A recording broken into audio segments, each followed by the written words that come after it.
Bonsoir mesdames, messieurs, il est 20 heures ici à La Réunion et 18 heures en métropole.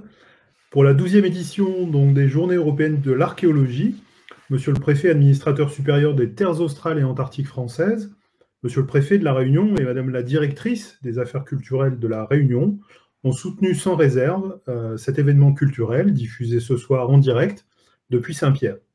Il s'agit d'une première qui, nous l'espérons, échappera aux soucis techniques rencontrés parfois pour ce type de rendez-vous dématérialisé. Notre service com veille en tout cas pour cela. Les TAF et la DAC Réunion se retrouvent ce soir de façon inédite, je vous le disais, et ce n'est pas un hasard, parce que leur partenariat s'appuie sur une convention depuis 2011 et a déjà largement fait ses preuves. Vous en découvrirez quelques fruits ce soir. Au-delà du conseil et du soutien en matière d'ingénierie culturelle, d'expertise en matière de conservation, l'ETAF et la DAC partagent la mission de service public de valorisation du patrimoine des districts et de diffusion de la connaissance pour conserver, faire découvrir toujours plus le patrimoine matériel et immatériel des terres australes et antarctiques françaises. La conférence de ce soir en est une nouvelle et une très belle expression. Elle entre dans la volonté renouvelée de l'administration supérieure des TAF de s'investir dans une politique patrimoniale pérenne et de donner plus de visibilité à ce patrimoine souvent méconnu et qui représente quand même, vous en conviendrez, une part non négligeable de l'histoire maritime française. Quelques mots maintenant rapides sur nos deux intervenants de ce soir. Laetitia Théron, attachée de conservation, est chargée au sein du cabinet du préfet administrateur supérieur de la gestion du patrimoine historique des TAF. Elle a déjà réalisé 3 campagnes d'été dans les districts austraux entre 2018 et 2020. Alors, Laetitia Théron marie à la fois les activités sur le terrain, elle est aussi à l'œuvre lorsqu'un nouveau site est identifié. Elle poursuit des activités tout aussi importantes que sont l'inventaire, le récollement, la mise en condition du mobilier pour sa conservation, mais aussi des séquences de numérisation très précieuses. Elle est aussi en charge du suivi des dossiers de restauration. Et puis bien sûr, Laetitia Théron se prête bien volontiers, et c'est le cas ce soir, aux actions de médiation pour valoriser ce beau patrimoine. Jonathan Vidal est quant à lui archéologue, ingénieur d'études au ministère de la Culture et adjoint à la conservatrice régionale de l'archéologie au sein de la DAC Réunion. Il est spécialiste de l'archéologie numérique, mais il n'a pas peur du terrain. Il a conduit de nombreuses fouilles, tant en milieu alpin qu'en milieu tropical, mais aussi, et c'est pour ça que sa présence nous est aussi précieuse ce soir, il a conduit une mission archéologique dans les terres australes. Alors je précise qu'on utilisera volontiers plutôt ce soir le terme de terres australes françaises, qui est le nom de la réserve naturelle nationale, car le champ géographique de la conférence de ce soir se limitera à l'archipel Kerguelen, l'archipel Crozet et les îles de Saint-Paul et Amsterdam. Pour être tout à fait complet, je vous précise que vous pourrez poser vos questions en ligne et que des réponses y seront apportées dans la mesure du possible à la fin de chaque grande séquence dédiée aux différents districts.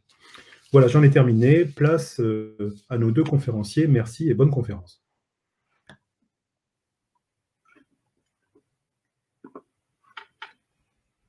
Bonsoir à toutes et à tous. Merci d'être présents, que ce soit en direct ou en différé, pour cette première conférence en direct sur les réseaux sociaux d'ETAF. Alors, on a plutôt l'habitude de faire cette conférence à bord du Marion Dufresne. Donc, on va tous embarquer ce soir pour les terres australes françaises et vous présenter quelques sites archéologiques et les missions archéologiques qui ont été conduites dans ce territoire. Alors, juste pour commencer, pour vous situer de quel district nous allons parler ce soir, nous allons parler de l'archipel Crozet, ici, donc voilà. L'archipel Kerguelen et les îles Saint-Paul et Amsterdam. Vous le voyez, les îles australes, eh bien, elles sont situées, on peut dire, à mi-chemin entre la Réunion et l'Antarctique. Et pour nous y rendre, il nous faut plusieurs jours de mer avec ce beau bateau, le navire ravitailleur d'Étaphe, le Marion Dufresne. Alors, quel patrimoine historique on va retrouver dans ces terres australes françaises? Vous allez le voir ce soir, c'est un patrimoine qui va témoigner d'aventures humaines hors du commun. Nous allons parler d'exploration, de naufrage, de tentatives d'exploitation des ressources naturelles et aussi d'expéditions scientifiques. Et vous le verrez, hein, même si c'est de l'archéologie, c'est un patrimoine qui est récent, puisque les découvertes datent de la fin du XVIIIe siècle pour les archipels Crozet et Kerguelen et du début du XVIe siècle pour Saint-Paul et Amsterdam. Donc maintenant, nous allons prendre la direction de l'archipel Crozet. Première escale pour nous. L'archipel Crozet, il est découvert le 22 janvier 1772 par Marc-Joseph Marion Dufresne. Et l'archipel porte le nom du second, Jules-Marie Crozet. Pourquoi? Parce que Cook, qui va faire cette navigation dans les mers du Sud à partir de 1776, va attribuer le nom des découvreurs à ces îles. Quelques îles avant, Marc-Joseph Marion Dufresne avait découvert donc une autre île que Cook va appeler l'île Marion, et donc il va appeler ces îles l'archipel Crozet. Ce sera pareil pour Kerguelen, on le verra tout à l'heure. Et quelle histoire on va rencontrer dans cet archipel? Eh bien, c'est une histoire de baleiniers, de phoquiers, qui vont arriver dès la première moitié du 19e siècle, dès 1803. On va avoir une première expédition de phoquiers. Et comme les eaux sont extrêmement dangereuses, hein, on est dans les 40e rugissants, eh bien, il y aura aussi de très nombreux naufrages. Alors, quand on parle des phoquiers, eh bien, ce sont des chasseurs d'éléphants de mer qui chassaient les éléphants de mer pour leur graisse qu'ils transformaient en huile qui était utilisée pour l'éclairage, pour les besoins de l'industrie. Mais ils chassaient aussi les otaries pour leur fourrure parce que la fourrure était très prisée sur les marchés chinois, sur les marchés londoniens pour faire des chapeaux, pour faire des cols, pour faire des doublures de vêtements. Et ces phoquiers, on a une description qui est faite par James Clare Cross, qui passe à l'île de la Possession à Crozet en 1840, et qui va faire une description voilà, un petit peu surprenante. Hein. Il dit « Leurs vêtements étaient littéralement imprégnés d'huile et avaient une odeur des plus offensantes. Ils portaient des bottes en peau de manchot avec les plumes vers l'intérieur. Le groupe comportait 11 hommes et l'un d'entre eux était là depuis 3 ans. » Alors, il faut savoir que c'était normal hein, pour les phoquiers de rester plusieurs années. Les campagnes pouvaient durer de 18 mois à plusieurs années. Ils allaient chasser dans plusieurs secteurs de l'île, décimer, hein, hélas, les éléphants de mer, et puis ils allaient chasser les éléphants de mer et les otaries sur d'autres sites. Et à la fin, ça faisait des campagnes qui duraient jusqu'à 3 ans. Et malheureusement, certains phoquiers vont faire naufrage dans ces îles. On a beaucoup plus de naufrages dans l'archipel Crozet, on en a quelques-uns de connus. Le Princess of Wales est documenté par un récit, celui de l'Aventure également. Donc l'Aventure, on avait un équipage avec des Français, et notamment Guillaume Lesquin, qui au retour, puisqu'évidemment l'issue va être quand même positive pour ce naufrage, va raconter cette survie. Il fait naufrage en 1825 et il va rester avec ses autres compagnons, ils seront 7. Ils vont rester pendant 17 mois et 8 jours sur l'île de l'Est. Vous avez une photo ici sur le diaporama. Et ils vont vivre évidemment dans des conditions très difficiles. Hein, une période, ils vont vraiment mourir quasiment de faim. Et voilà ce qu'il raconte dans son récit. Ce fut une nuit de douleur, une nuit de pensées amères et de regrets déchirants. Je savais que nous ne pouvions supporter encore 2 jours. Mais si ce temps continuait, la mort me paraissait inévitable. Elle l'était en effet dans ce cas, et ma fin prochaine me suggéra de tristes réflexions. C'était sur ce rocher qu'allait aboutir ma vie. C'était donc là le terme de ma carrière. Donc, je vous recommande de lire ces ouvrages puisque les histoires sont toutes plus terribles les unes que les autres. Par exemple, celle du Strathmore, on a un naufrage qui a lieu en 1875. Là, on a des passagers qui sont en direction de la Nouvelle-Zélande. Donc, on va avoir quelques femmes à bord et même des enfants parmi les survivants. Et eux, ils vont survivre pendant 205 jours aussi, dans des conditions difficiles, sur le grand îlot des Apôtres ici, donc sur une île qui est encore plus abrupte que celle de l'île de l'Est. Et pour terminer, puisque là, on a une photo, c'est assez rare, c'est l'abri construit par les naufragés du Catherine en 1907. En fait, ils sont en baie américaine et ils ont réutilisé un campement de phoquiers pour faire leur abri. Et eux auront un petit peu plus de chance puisque leur survie durera à peine 2 mois. Pourquoi? Parce que 3 volontaires ont construit une embarcation de fortune, sont partis naviguer vers le large pour croiser des bateaux qui allaient en Australie et qui pouvaient peut-être les sauver. Et 9 jours plus tard, 9 jours après leur départ, un bateau va les récupérer Et 2 mois après, eh bien, un autre bateau viendra secourir les naufragés qui étaient ici en baie américaine. Donc voilà, là, on a eu des images, des récits, des images qu'on trouve par exemple dans la presse. Mais maintenant, qu'est-ce qu'il reste sur le terrain? C'est Jonathan qui va vous en parler. Oui, alors effectivement, que reste-t-il de ces histoires, de ces grands récits dont on perçoit un petit peu la teneur par les écrits et puis par les archives historiques?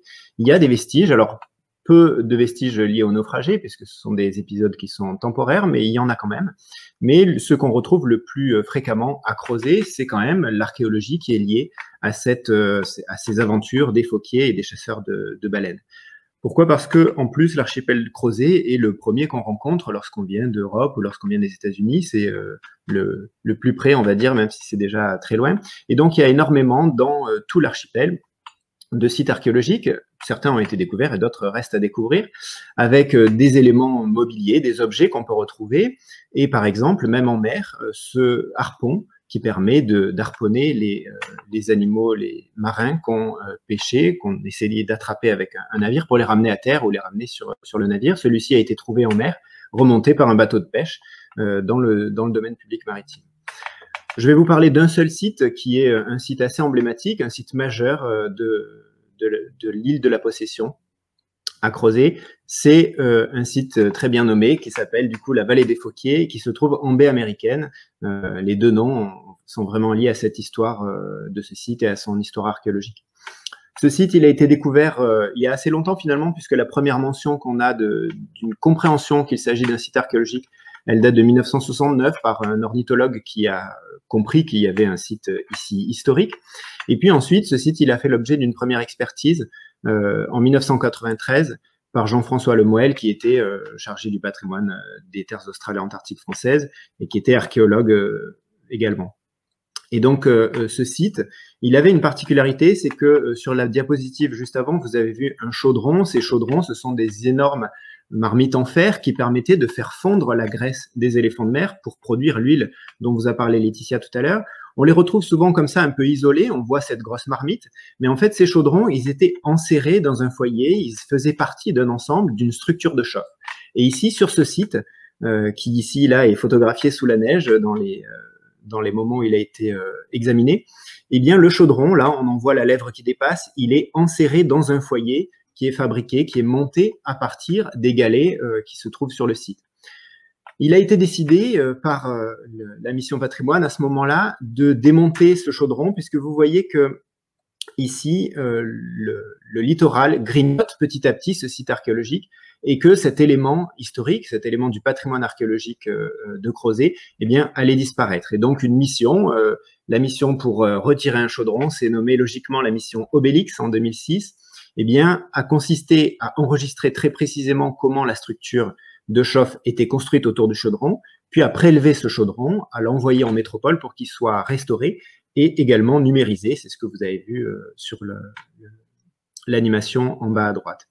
Donc aujourd'hui, on a ce chaudron qui pèse 600 kg et qui permettait donc de faire fondre cette graisse de baleine ou d'éléphant de mer pour en produire de l'huile.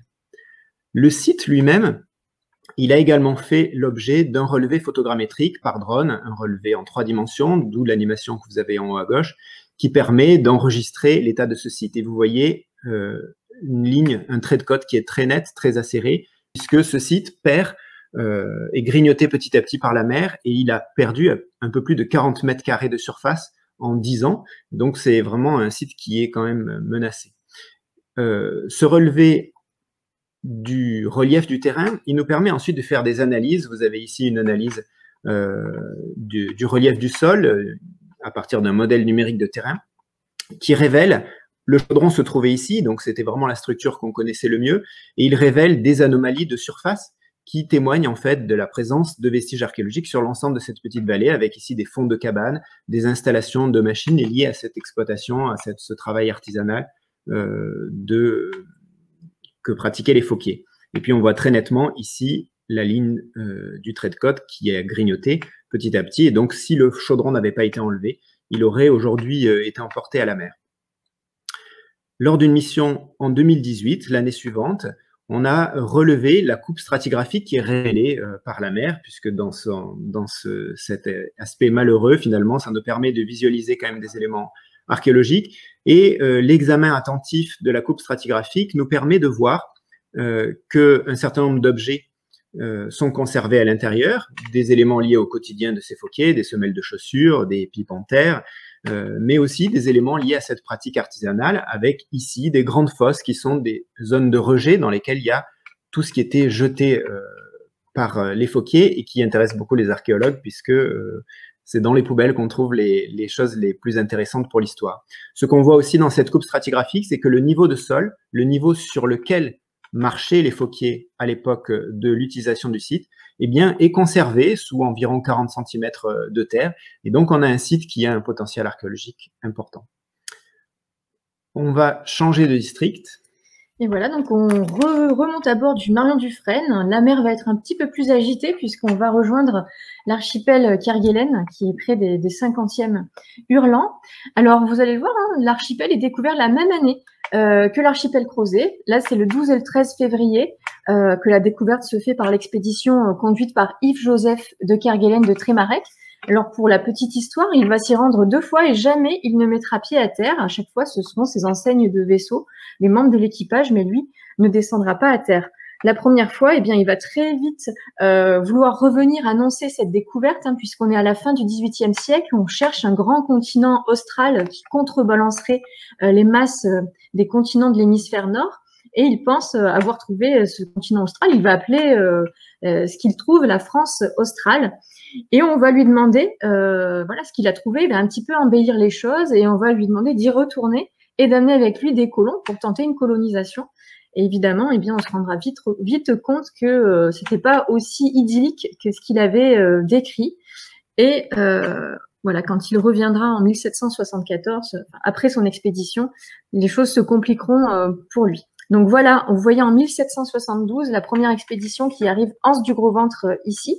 Et puis en 1774, en baie de l'Oiseau, là où on voit là ce qu'on appelle l'arche de Kerguelen, mais qui n'est plus une arche. Alors les nouvelles vont aller très vite, hein, puisqu'on a quand même beaucoup de gazettes à l'époque, un peu partout dans les pays occidentaux, et les phoquiers vont très vite s'emparer de l'archipel Kerguelen. Alors là, c'est une petite illustration qui vous montre, voilà, au moment où Cook est passé en 1776, il arrive en baie de l'Oiseau. On voit qu'il y a encore l'arche qui est debout à Kerguelen. Il va appeler ça la terre de Kerguelen ou l'île de la désolation. Et c'est pour ça que voilà, l'archipel maintenant porte le nom d'île de Kerguelen. Voilà, alors on va avoir des activités phoquières et baleinières. Alors là, on aura les simples fourneaux avec le chaudron, comme Jonathan en a parlé tout à l'heure à Crozet, mais aussi une usine, une vraie station baleinière, des sites, des abris de naufragés, mais aussi des vestiges d'expéditions scientifiques et des lieux de tentatives d'exploitation agricole. Au niveau des baleiniers et des phoquiers, hein, c'est le même principe qu'à Crozet. Hein, on a des groupes de phoquiers qui descendent à terre, qui tuent les éléphants de mer, qui tuent les otaries, mais il va y avoir aussi des grands quartiers où les phoquiers peuvent se rassembler, se faire passer le courrier, se faire passer la presse, laisser des dépôts pour que d'autres les ramènent, notamment aux États-Unis. Et on a un témoignage du capitaine Joseph Fuller, hein, qui va faire 35 années aux îles Kerguelen et qui passe en 1870 et qui arrive à un endroit qu'on appelle Port des Îles, qui est dans le golfe du Morbihan. Et il dit, lorsque nous arrivâmes, plusieurs bateaux s'y trouvaient à l'ancre, 3 grands vaisseaux qui revenaient de l'île Heard, ainsi que 4 3-mâts barques et 5 goélettes. Ils utilisaient cet endroit comme quartier général et comme point d'approvisionnement.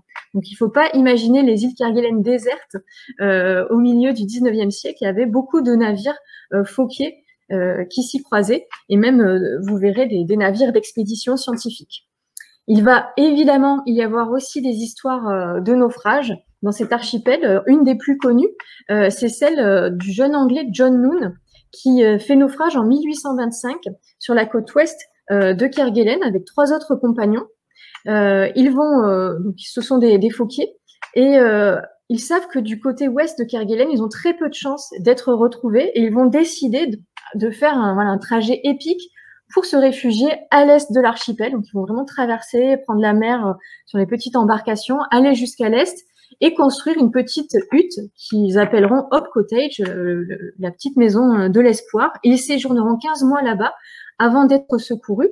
Et au total, eh bien, ils vont rester 3 ans et demi aux îles Kerguelen. Et on a le récit de cette survie grâce à ce qu'a fait John Noon, puisqu'il a écrit au jour le jour le récit de la survie dans les marges de sa Bible qu'il avait réussi à sauver du naufrage.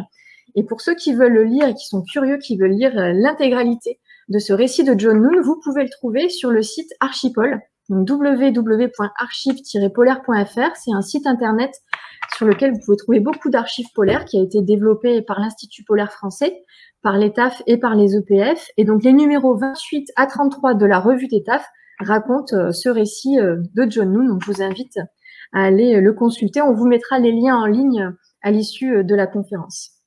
Et je vous le disais, il va y avoir d'autres aventures assez extraordinaires au niveau des îles Kerguelen. Ce sont des expéditions scientifiques. Alors, c'est James Clerk Ross qui inaugure ça en 1840, mais l'expédition qui va vraiment marquer un temps fort aux îles Kerguelen, c'est l'expédition du passage de Vénus devant le Soleil qui se joue en 1874. Donc, on va dire qu'à ce moment-là, toute la communauté scientifique, et notamment les astronomes, sont en effervescence, puisque ce passage de Vénus devant le Soleil va pouvoir permettre, par des calculs très compliqués que je ne pourrais pas vous expliquer, de mesurer la distance entre la Terre et le Soleil. Et pour cela, il faut avoir beaucoup de points d'observation dans le monde entier. Il y aura 62 expéditions dans le monde. Et du côté de l'océan Indien, eh bien, il y a très peu de terres émergées.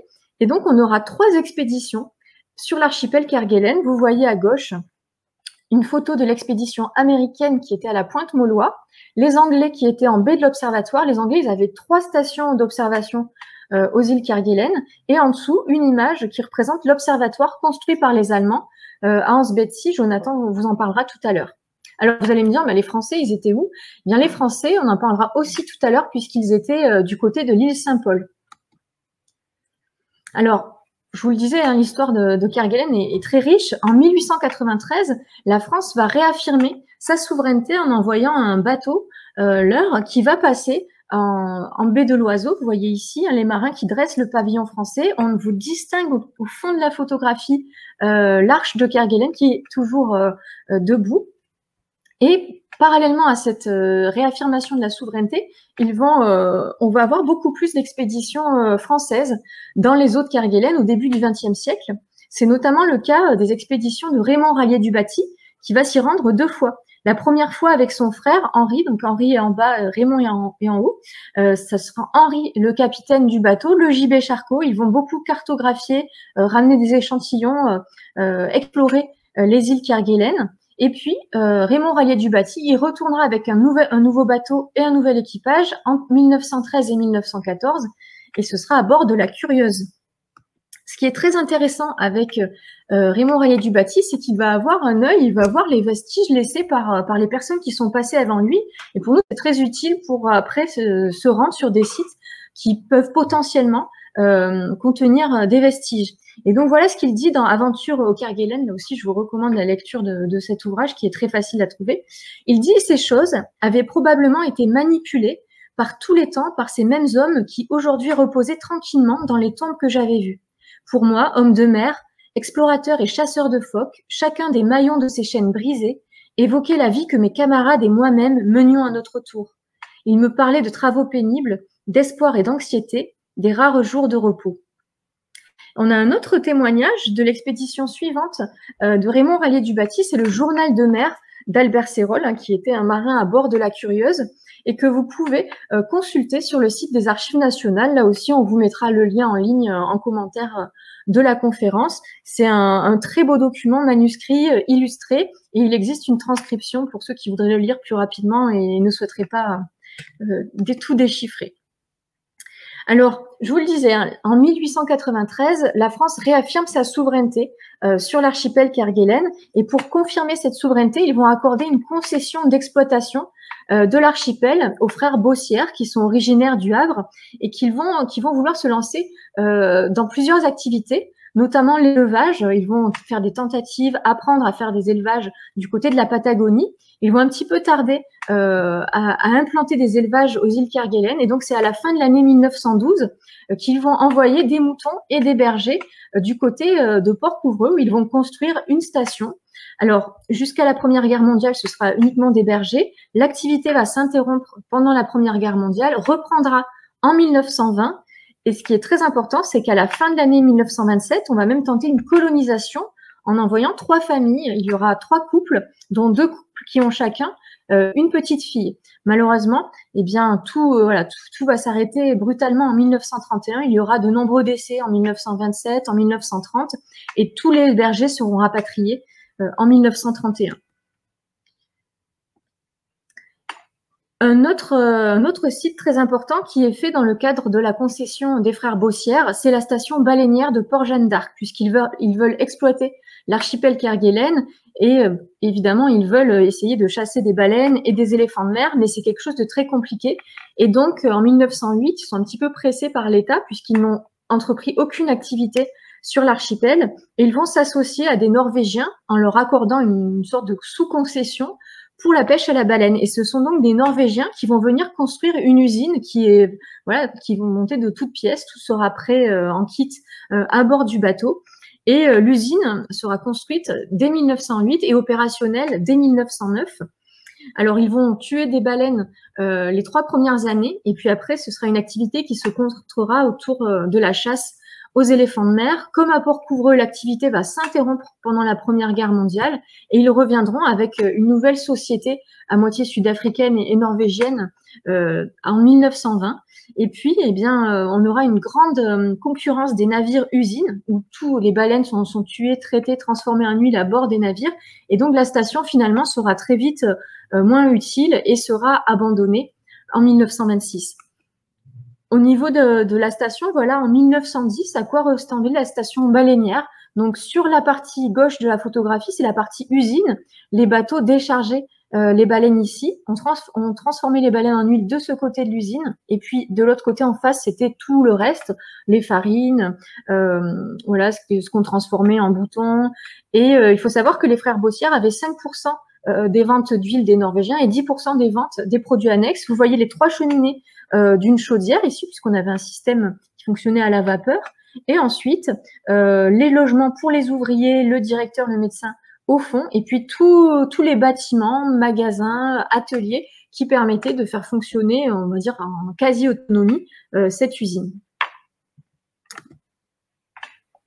Alors, ce site de Port-Jeanne d'Arc, allons-y, parce que c'est vraiment un lieu archéologique exceptionnel. C'est un site d'archéologie industrielle, comme on a peu de conservés dans le monde, et ici encore plus au bout du monde. Voilà l'état dans lequel il se trouve de nos jours. Donc sur les photos que vous a montré Laetitia, on voit que les bâtiments, les éléments techniques sont en fait à l'intérieur de hangars en bois.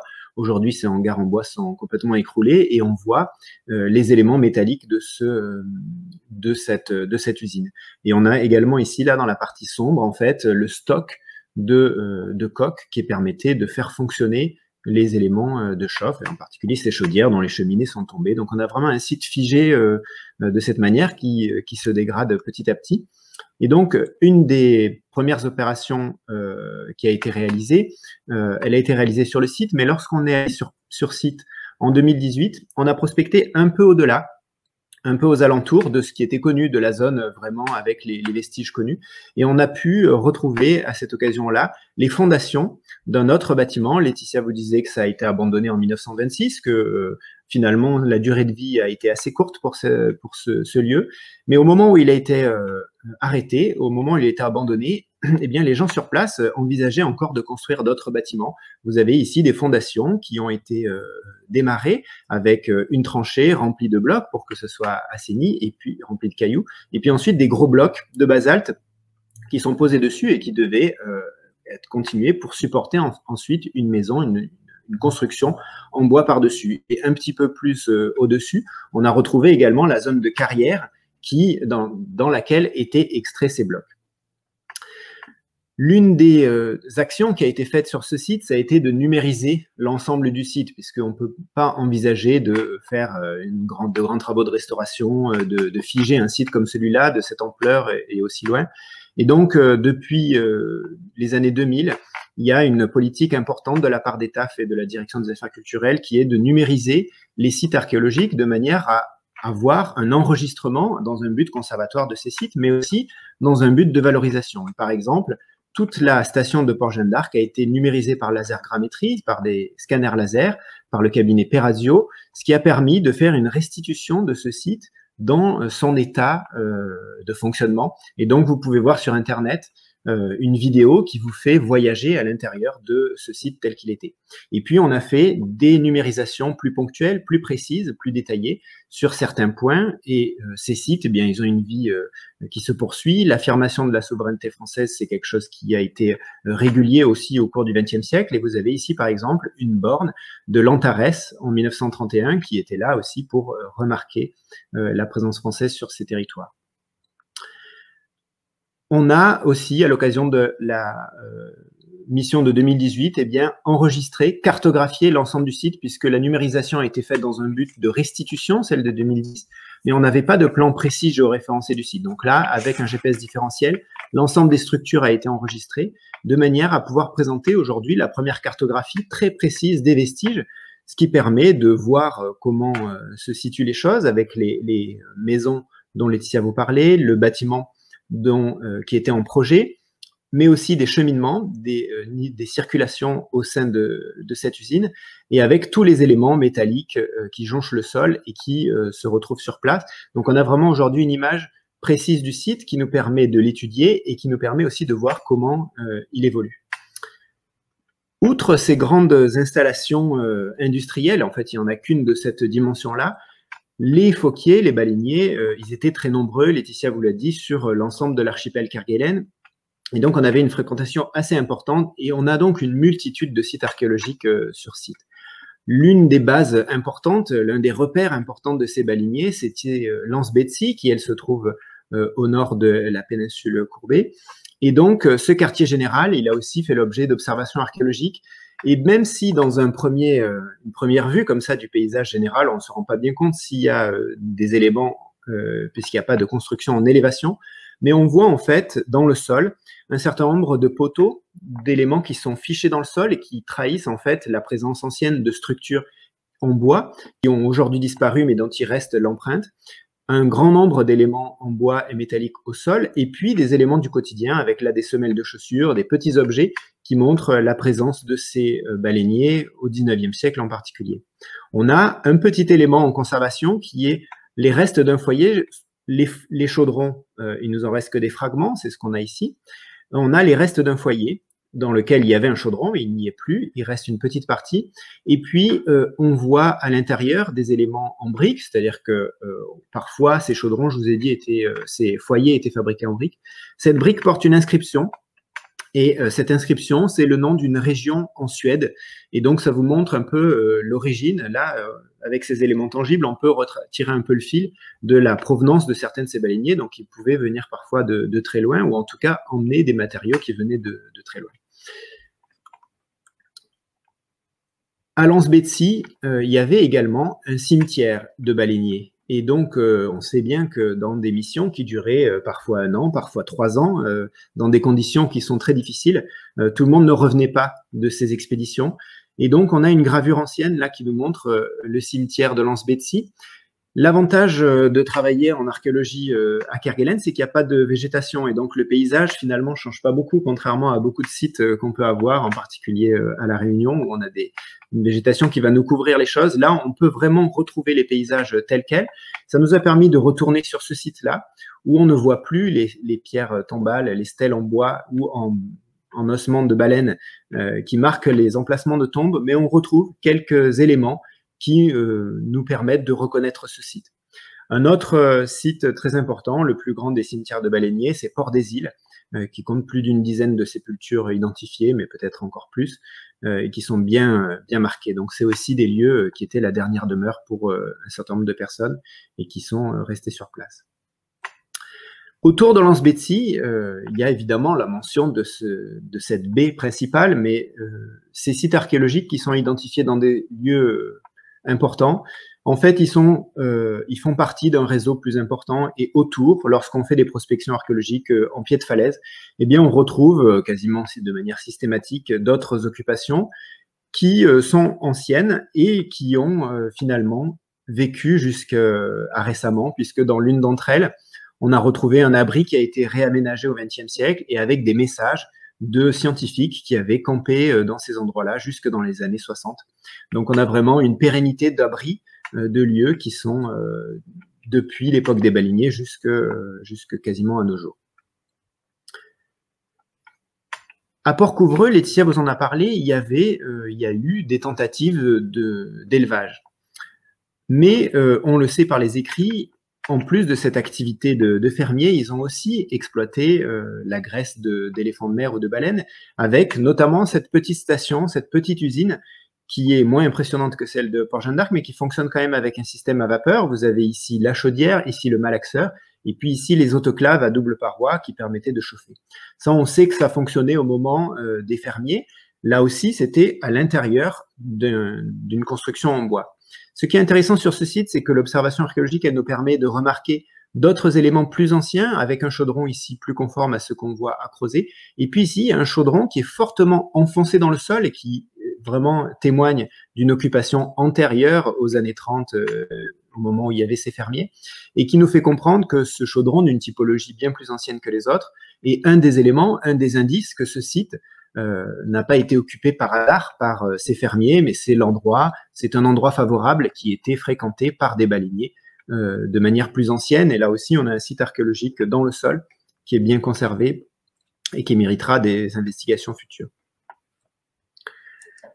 Pour terminer sur ces baleiniers, on a Rayet-du-Baty, évidemment, qui a aussi pratiqué cette chasse aux éléphants de mer et à la baleine pour faire de l'huile et pour rajouter un élément économique à ces expéditions.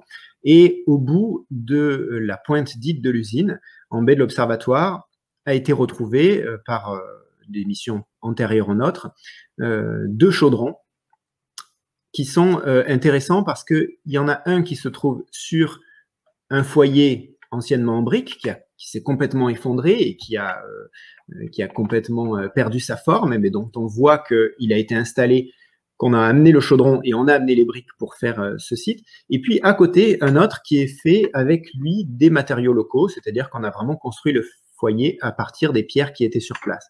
Alors, est-ce que ça veut dire que les deux ont été installés à des périodes différentes, ou est-ce que c'est qu'on avait des briques seulement pour en faire un et que du coup, on a utilisé le reste pour utiliser le deuxième chaudron? Ces chaudrons, ils ont fait l'objet d'une numérisation en 3 dimensions dans le cadre de cette politique patrimoniale de conservation par la modélisation en 3D lors de la mission de 2018. Lorsqu'on regarde bien en détail ces chaudrons, eh bien certains portent des inscriptions.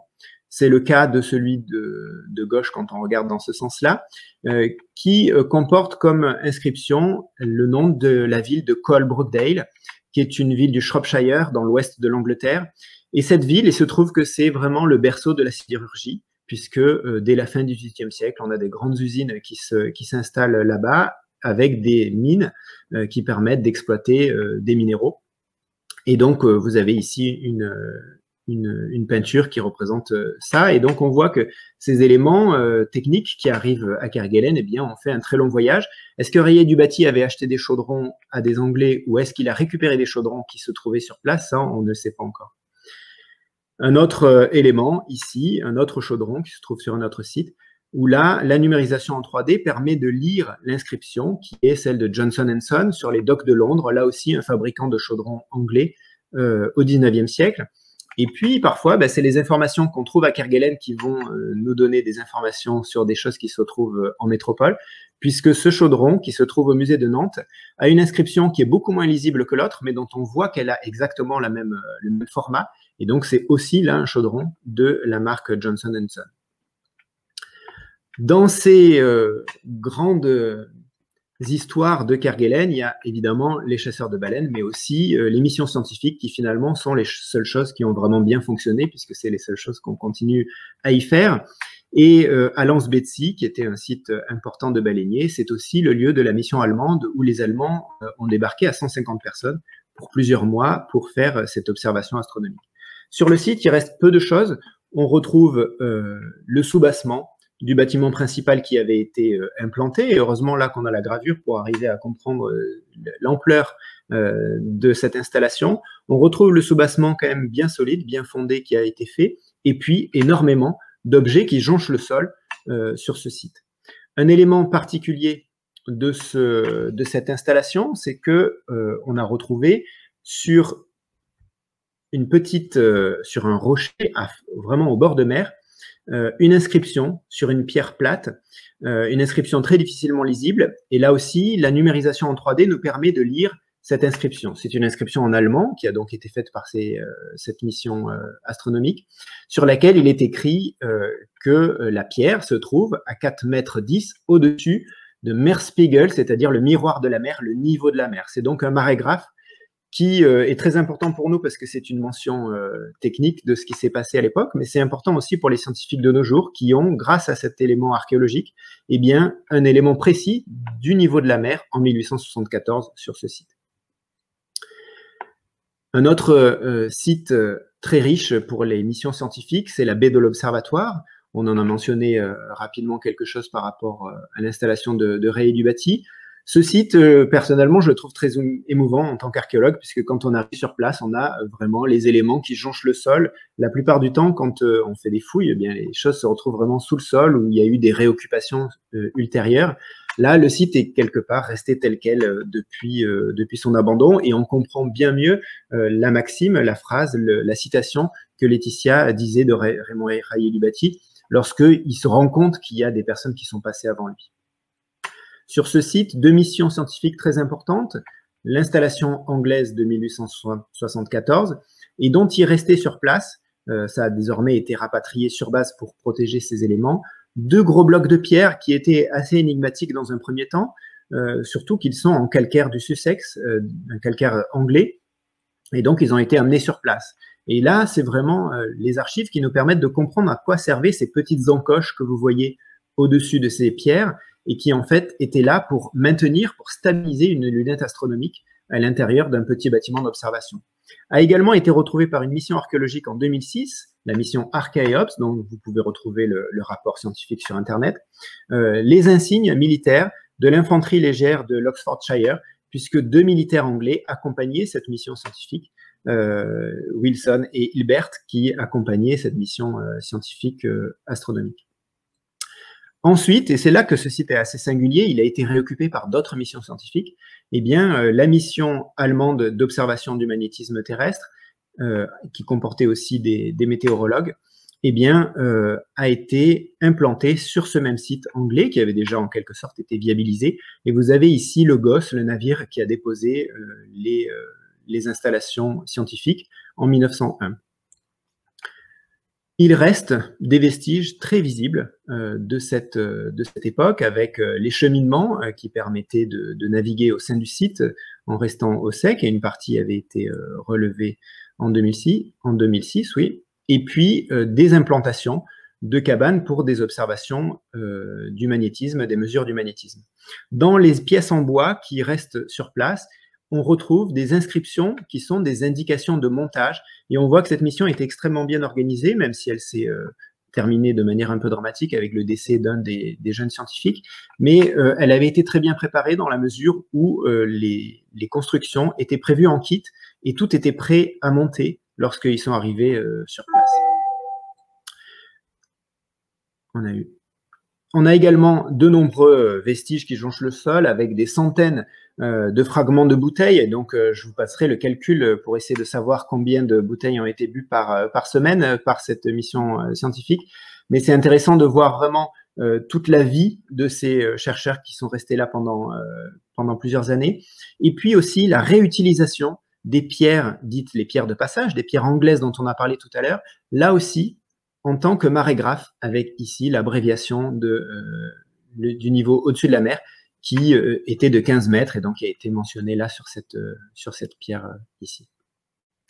Un point très intéressant, à mon avis, sur ce site, c'est-à-dire qu'en recul du site, pour faire des mesures magnétiques à l'époque, il faut 2 lieux, un lieu fixe et un lieu qui va mesurer les variations du champ magnétique. Cette variation hausse, elle était implantée en recul du site, à l'arrière, et on voit qu'elle était entourée de profonds fossés pour la maintenir hors d'eau. Aujourd'hui, on retrouve le sol de ce site. On est donc vraiment au niveau du sol de cette installation, mais on voit que l'ensemble des fossés qui étaient tout autour a été comblé par le ravinement de cette petite vallée, et donc là, on a un potentiel archéologique très important sur ce site aussi. Et donc, les prospections et la collecte de toutes les observations anciennes nous permet de faire maintenant une carte archéologique de Kerguelen qui comporte des dizaines de sites et encore beaucoup de choses à découvrir. Peut-être est-ce qu'il y a des questions dans les commentaires? On va peut-être faire une petite pause questions et puis après on abordera la carte archéo. Pas de questions? Bon, ça vous laisse le temps de poser des questions d'ici la fin de la conférence. N'hésitez pas, on essaiera d'y répondre au mieux. Et s'il y en a trop, on essaiera d'y répondre après la conférence par écrit sur le site. Alors, Jonathan vous expliquait, on a constitué en 2018, donc c'est vraiment Jonathan qui s'est engagé sur ce projet, une carte archéologique. Et parallèlement à la carte, avec les points qui sont relevés par les passages de mission avec des archéologues, on a mis au point aussi une notice pour les observations opportunistes. Pourquoi? Eh bien parce qu'il y a des hivernants, des scientifiques, des personnes qui travaillent pour la réserve naturelle, qui sont sur le terrain et qui peuvent observer des vestiges. Alors, vous pouvez le voir ici, on a mis au point, avec la DAC de la Réunion, sur une notice qui avait d'abord été développée avec le Parc national de la Réunion. On a adapté, avec les agents de la réserve naturelle, la notice. Pourquoi? Pour que les agents aient des bons réflexes. Déjà, ils sont toujours formés avant de partir, ne pas déplacer les objets, ne pas les prélever, mais surtout prendre des points GPS pour les localiser et les prendre en photo, puis après nous donner un maximum d'informations. Donc, nous avons là une photographie. Alors, l'éléphant de mer est très intéressant, mais ce qui nous intéresse, nous, c'est le chaudron derrière l'éléphant de mer. Donc là, c'est une observation faite par des scientifiques et l'équipage de la Curieuse en 2019. On peut avoir aussi des sites qui ont été observés par d'anciens hivernants, par d'anciens campagnards d'été qui travaillent pour la réserve naturelle et qui nous signalent ce type de site. Et là, c'est le cas d'un site dans le golfe des Baleiniers, où là, on est sur un abri de phoquier assez typique, un abri sous roche, donc un abri naturel, puisqu'ils n'allaient pas prendre le temps de construire des abris. Évidemment, ils n'avaient pas le temps de chasser. Ils restaient quelques semaines et puis ils n'allaient pas construire des habitations. Et là, on voit le tonneau qui n'est pas encore monté, puisqu'il y avait toujours des tonneliers avec les équipes de phoquiers pour monter les tonneaux au fur et à mesure qu'on fabriquait de l'huile. Ce qui est intéressant sur ce site aussi, c'est le petit foyer là en pierre sèche et au milieu, un morceau de chaudron. Ce morceau de chaudron, eh bien, il servait de plat pour cuisiner et on ne gaspillait rien. Hein. Quand les chaudrons étaient cassés, on a vu qu'il y avait beaucoup de chaudrons cassés à Lens-Betsy. Eh bien, on réutilisait les morceaux pour faire des plats, des assiettes. Autre point d'intérêt, ce sont des vertèbres de mammifères marins ici avec des traces apparentes de lames. Voilà, on voit qu'ils ont été utilisés pour peut-être découper des choses. Dans le golfe des Baleiniers, toujours, dans le cadre des missions conduites avec la réserve naturelle, eh bien, un abri sous roche beaucoup plus important ici, avec juste quelques vestiges de tonneaux. Mais ce qui est intéressant, c'est cette date qui est gravée dans la paroi. Donc, après avoir observé le site, eh bien, on va se poser des questions. On va chercher combien de bateaux sont passés aux îles Kerguelen cette année-là. On apprend que 6 bateaux sont passés par là, dont un qui a fait naufrage. C'est la Pilot's Bride du capitaine Joseph Fuller. Et on a le récit de ce naufrage. Alors, on ne peut pas dire évidemment avec certitude, on n'a pas fait plus d'investigations sur le site, qu'il s'agit bien d'un site qui était occupé par ces phoquiers naufragés. Mais en revanche, on a le récit et on sait qu'il s'était réfugié dans le golfe des Baleiniers. Une autre observation qui a beaucoup, on va dire, intrigué les scientifiques et qui nous ont fait remonter cette observation en 2019, c'est cet abri en pierre sèche qui est situé sur la péninsule Ronarc'h. Quand on a pu s'y rendre en décembre, eh bien, au milieu de cet abri, on trouve des briques et des bouteilles qui sont exactement identiques à celles qu'on trouve sur les autres sites occupés par les Anglais lors de leur expédition de 1874 pour le passage de Vénus devant le Soleil. Et effectivement, on savait qu'il y avait 3 observatoires. 2 avaient été identifiés par les missions patrimoine précédentes, mais le 3e, qui était situé au pied du pouce, n'avait jamais été localisé avec certitude. Et en revenant de campagne, eh bien, on a cherché dans les documents d'archives.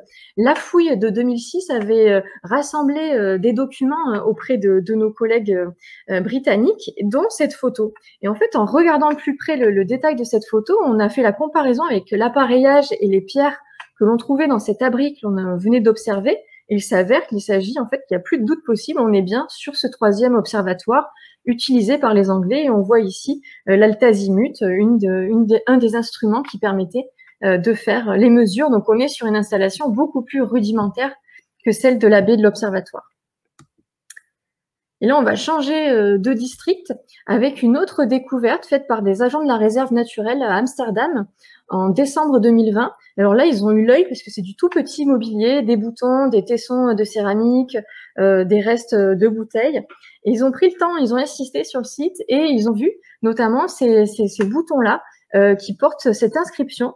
C'est Gravesend et c'est une ville près de Londres qui était le point de départ de beaucoup de navires au 19e siècle. Et là aussi, hein, en recherchant après dans les documents, on apprend qu'un des bateaux qui a fait naufrage en 1853 au sud de l'île d'Amsterdam était parti de Gravesend.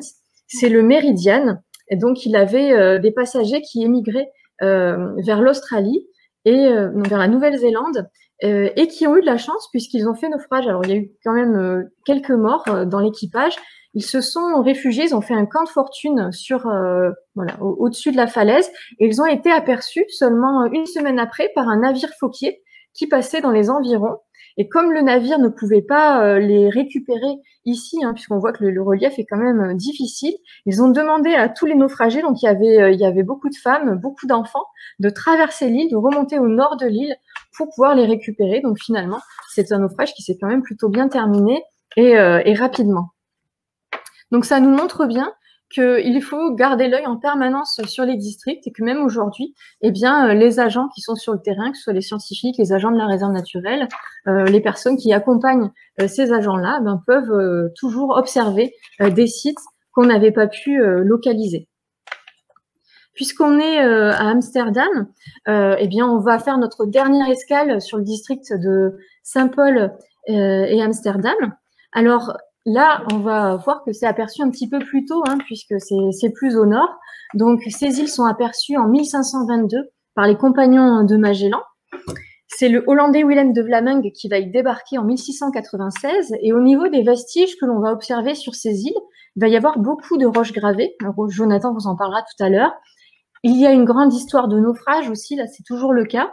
Un passage d'expédition scientifique à Saint-Paul, et puis aussi une partie industrielle avec la construction d'une usine de langoustes.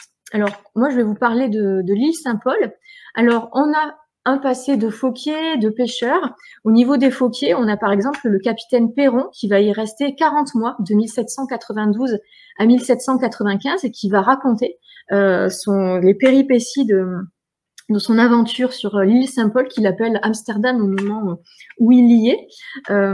Il va surtout chasser des otaries pour leur fourrure. Hein. Cette chasse-là va décimer les populations d'otaries dans les îles subantarctiques.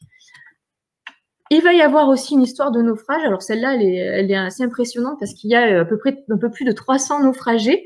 C'est le Megaera, la Megaera, un bateau qui fait naufrage en 1871 et qui transportait des troupes vers l'Australie. Ce sont des Anglais et ils vont se réfugier dans le cratère de l'île dans lequel il restait des habitations utilisées par des pêcheurs. Et quand ils vont se réfugier, ils vont trouver 2 Français qui sont là, qui sont en train de garder les constructions, quelques embarcations dans l'île. Et ils découvrent qu'il y a une bibliothèque avec beaucoup de livres en français, puisque quelques années avant, il y avait une 50aine de Français, de pêcheurs et de chasseurs d'otaries qui habitaient dans le cratère.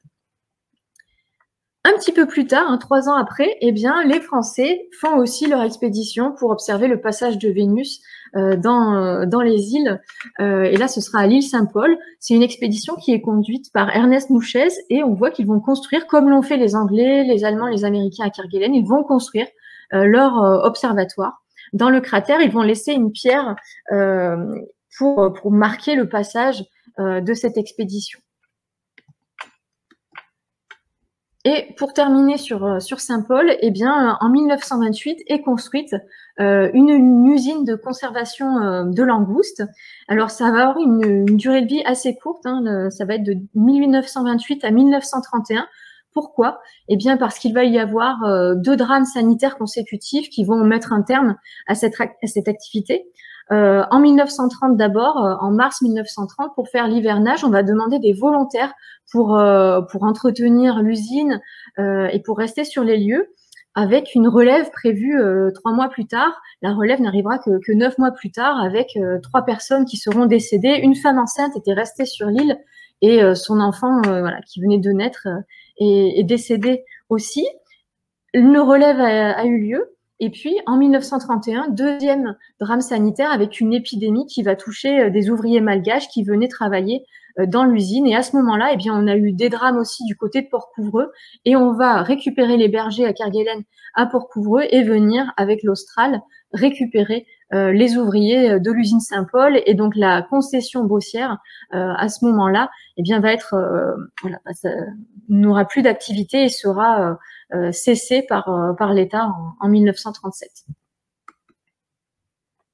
Voilà ce qui restait dans les années 90 de l'usine de conserverie de langoustes. À Amsterdam, maintenant, juste un peu plus au nord, alors il y a des sites archéologiques puisque c'est une île volcanique avec des tunnels de lave, donc il y a des abris qui sont dans des infractuosités comme ça, mais ce qui est le plus fréquent, ce qui est le plus frappant, c'est qu'il y a un très grand nombre de ces pierres gravées dont Laetitia a parlé. On a surnommé ça les pétroglyphes d'Amsterdam ou de Saint-Paul.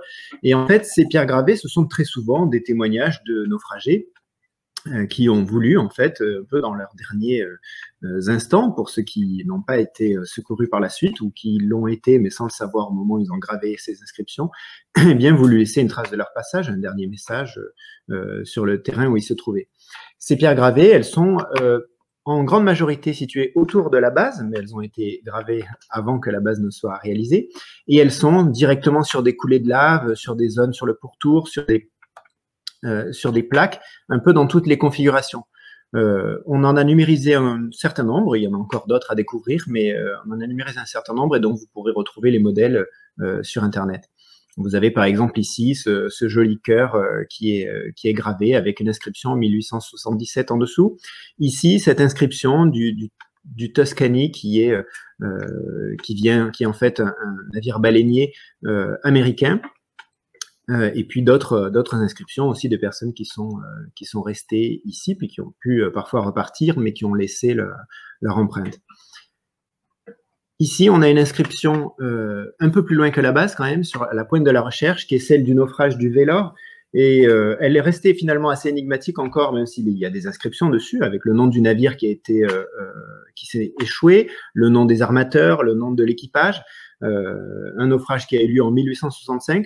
Et puis en fait, Laetitia me disait tout à l'heure que récemment, elle a retrouvé des informations sur ce naufrage et donc ils sont restés finalement 3 mois et demi ou 2 mois et demi, je ne me souviens plus, voilà, 3 mois et demi avant d'être secourus et ils ont vu pourtant passer 60 bateaux avant que quelqu'un vienne les chercher. Donc vraiment, c'est un va-et-vient permanent finalement entre les éléments archéologiques qu'on a sur le terrain et puis des archives qu'on va rechercher après à partir des choses qu'on a trouvées. Une autre inscription qui n'est pas là à l'écran, mais que vous pourrez retrouver dans les modèles 3D qu'on a réalisés, c'est celle du Princess of Wales, qui est très intéressante, puisque Laetitia l'a mentionné, c'est un naufrage qui a eu lieu à Crozet en 1821, où ils sont restés 2 ans à Crozet, les naufragés, avant d'être récupérés par un autre bateau de pêche, en échange de la participation à la campagne de pêche. Et puis finalement, ils ne se sont pas entendus avec l'équipage, et donc ils ont été relaissés sur l'île d'Amsterdam, où ils sont restés 2 ans supplémentaires avant d'être récupérés. Et on a une inscription qui raconte un petit bout de ça, puisqu'il y a les 2 dates, 1823 et puis 1825, puisque c'est la date à laquelle ont été récupérés les derniers. Donc, ces inscriptions, c'est des petits messages. Au lieu que ce soit des bouteilles à la mer qu'on ne retrouve pas, même si c'est un peu le fantasme de l'archéologie de retrouver des choses qui ont fait un grand parcours sur l'eau, là, on a vraiment des petits messages qui sont restés sur la terre, gravés dans ces pierres volcaniques, et qui nous permettent d'en savoir un peu plus sur l'histoire de ces îles. Un autre lieu, là, une structure archéologique construite, c'est la maison Heurtin. Heurtin, c'est un agriculteur de La Réunion qui est parti s'installer en 1870 avec son épouse et ses 8 enfants pour faire de l'élevage et développer une activité agricole sur l'île d'Amsterdam. Ça n'a pas fonctionné très longtemps, il est parti, néanmoins il a eu une influence très importante puisqu'il a amené des bovins sur l'île qui sont restés jusque dans les années 2000. Et donc là aussi, l'archéologie environnementale a toute sa place sur ces territoires puisque la trace de l'homme était très importante et a considérablement modifié les paysages. En l'occurrence, là, il y a énormément de plantes fourragères qui se trouvent toujours dans le couvert végétal d'Amsterdam. Donc, c'est aussi des éléments qui sont liés à l'histoire de l'homme. Et ici, une fouille archéologique de Jean-François Lemoel a permis de retrouver la maison avec une meule ici qui a été retrouvée. Et ce qui est intéressant, c'est que dans cette fouille, on voit que cette maison, il a en fait réutilisé un bâtiment, une structure qui préexistait. Et dans les gravures que vous a montré Laetitia, pour Saint-Paul, et c'est vrai aussi pour Amsterdam, il y avait quand même beaucoup de petites constructions, beaucoup d'aménagements qui sont assez anciens et qui ont pu être réutilisés par la suite pour d'autres installations. Et bien voilà, on a terminé notre rotation dans les terres australes, donc on va retourner doucement à la Réunion, la mer est un petit peu plus calme. Et juste pour vous dire que vous avez beaucoup de ressources disponibles en ligne, donc on vous mettra les liens dans les commentaires de la vidéo qui restera sur Internet. En tout cas, sur le site Internet d'ETAF, c'est ce que vous voyez en photo sur la gauche, eh bien, il y a toutes les ressources. Hein. Vous avez la découverte des sites historiques, l'archéologie, la gestion des collections et puis les liens vers les vidéos, vers les modélisations sont disponibles. Il y a aussi, et ça c'est incontournable également, c'est le site Archipol, archivepolaire.fr, qui a été développé par l'IPEV, l'ETAF et les EPF. Vous pouvez trouver des photos plus contemporaines de la vie dans les territoires depuis la construction des bases. Vous avez aussi des ressources comme des documents, toute la revue TAF qui a été numérisée par l'ETAF et mise en ligne en 2020. Également disponible, et vous pouvez y accéder via le site internet d'ETAF, ce sont les modélisations 3D que Jonathan vous a montré. Enfin, il ne vous les a pas toutes montrées, mais il y en a d'autres à découvrir sur Internet. Donc, n'hésitez pas à naviguer. On vous mettra aussi les liens pour trouver plus facilement le récit de John Moon, le journal d'Albert Serol. Donc, je vous remercie pour votre attention. J'espère que vous avez appris des choses sur les sites archéologiques des terres australes françaises. Si vous avez des questions, vous pouvez les mettre en ligne. Il y en a une. Je vais te poser une question, Laetitia, que je viens de voir, donc par Toby Getty, qui demande « Bonsoir, est-ce que les équipages de Fauquier étaient-ils mixtes ?» Alors, on va dire qu'on n'a pas de preuve qu'il y avait des femmes qui débarquaient à terre pour la chasse aux éléphants de mer ou aux otaries, jusqu'à peut-être preuve du contraire par des recherches archéologiques. En tout cas, ce qu'on sait, c'est que des femmes étaient à bord de certains navires Fauquier, puisque des capitaines Fauquier embarquaient quelquefois femmes et enfants, puisque les campagnes duraient plusieurs années. On sait que des enfants sont nés aux îles Kerguelen en 1817 ou 1818. La femme d'un capitaine Fauquier a mis au monde une petite fille au Kerguelen. Il y a aussi eu un petit garçon qui est né du côté de Lens-Betsy, toujours à bord d'un navire en 1852. Il y avait une femme de Fauquier. On sait aussi qui jouait du piano. Il se passait des choses sur les bateaux de Fauquier. Joseph Fuller, j'ai pas parlé du livre, mais je vous conseille aussi de lire Le Maître de la Désolation, qui raconte ses aventures aux îles Kerguelen, rencontre des fois des femmes de capitaines à bord des navires. Donc, il n'y avait pas forcément de femmes qui participaient aux chasses, mais elles pouvaient être à bord des bateaux. Alors, je vois qu'il y a une autre question qui demande pour les ressources fauquières initialement présentes dans les territoires, est-ce qu'on avait une idée de la population, de la quantité d'éléphants de mer? Alors, peut-être, Laetitia, tu auras une réponse. Moi, je ne sais pas pour les éléphants de mer. Je sais que ça fait partie des questions que se posent les chercheurs, les biologistes qui travaillent sur l'évolution de ces populations. Mais ce que je sais en tout cas, c'est que pour les baleines, il y a eu une évolution entre le nombre de baleines qui ont été chassées par dans la station de Port-Jeanne d'Arc, dans l'usine de Port-Jeanne d'Arc, puisque la première année, ils en ont tué presque 200, et qu'ensuite, sur toutes les années qui ont suivi, ils n'ont pas chassé autant de manière cumulée. Et donc, on pense que, pour les baleines, en tout cas, elles se sont éloignées probablement en partie, une fois qu'elles ont compris qu'elles n'étaient pas les bienvenues dans le secteur. Je ne sais pas si pour les éléphants de mer, tu as des éléments là. Pour les éléphants de mer, on n'a pas vraiment d'éléments. Ce qui est difficile, c'est qu'on ne sait pas si ce que déclaraient en fait les phoquiers ou les baleiniers était vrai. Hein. Quelquefois, on baissait un petit peu ce qu'on trouvait, on ne déclarait pas tout. Donc, on ne peut pas vraiment mesurer l'ampleur de ce qui a été décimé. En tout cas, ce qu'on sait, c'est que pour les otaries à fourrure, dès 1820, on a des phoquiers, des témoignages de phoquiers ou de naufragés qui disent que les otaries se font rares dans les eaux de Crozet. Donc, on a vraiment voilà, c'est vraiment des tueries et les animaux après sont plus difficiles à trouver, à chasser et peut-être même les communautés ont été totalement anéanties. Pour les otaries, j'ai vu une mention où ils disent que dans une campagne, ils ont tué 3000. Enfin, c'est vraiment des quantités très, très importantes. Et on nous demande si les phoquiers étaient victimes du scorbut ou de maladies diverses. Alors, le scorbut, en tout cas pour les naufragés, on ne le dit pas vraiment parce qu'ils mangeaient le chou de Kerguelen. Le chou de Kerguelen, le nom en latin, alors mes collègues qui s'occupent de la flore vont peut-être se moquer de moi, ça se dit Pringlea antiscorbutica. Et donc, on savait, hein, les phoquiers savaient le consommer. Alors, c'était pas forcément très, très bon, mais ils savaient voilà, qu'il fallait en manger pour ne pas souffrir du scorbut. Ça va toucher davantage les expéditions, notamment l'expédition de Kerguelen, qui vont venir quelquefois des naufragés. Mais effectivement, ils s'en sortent quand même, en tout cas dans les récits qui nous sont parvenus. Voilà, je vois pas d'autres questions. On vous informe que cette conférence va rester disponible et visible en replay. Donc, si vous avez manqué le début ou si vous avez envie de réécouter ça immédiatement après qu'on ait raccroché, vous pouvez réécouter. Moi, je vais profiter de cette fin pour remercier encore une fois l'administration des Terres australes antarctiques françaises d'être un partenaire très fidèle des Journées européennes de l'archéologie. C'est important pour nous d'avoir des partenaires comme ça et qui participent à la fête des archéologues. Et puis, merci évidemment aux auditeurs.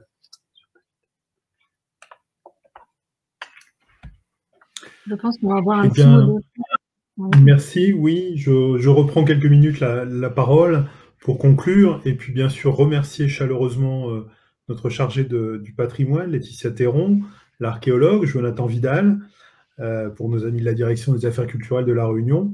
Alors, merci à tous les deux pour la qualité et la grande clarté de votre propos et de vos explications, et puis de votre présentation. Et puis, merci aussi à notre chargé de communication, Gilles Charrère, qui a assuré la régie technique comme un professionnel ce soir, et sans qui ce rendez-vous n'aurait pas été possible. Voilà, nous espérons que vous avez apprécié ce nouveau mode de valorisation du patrimoine des TAF, en partenariat avec le ministère de la Culture.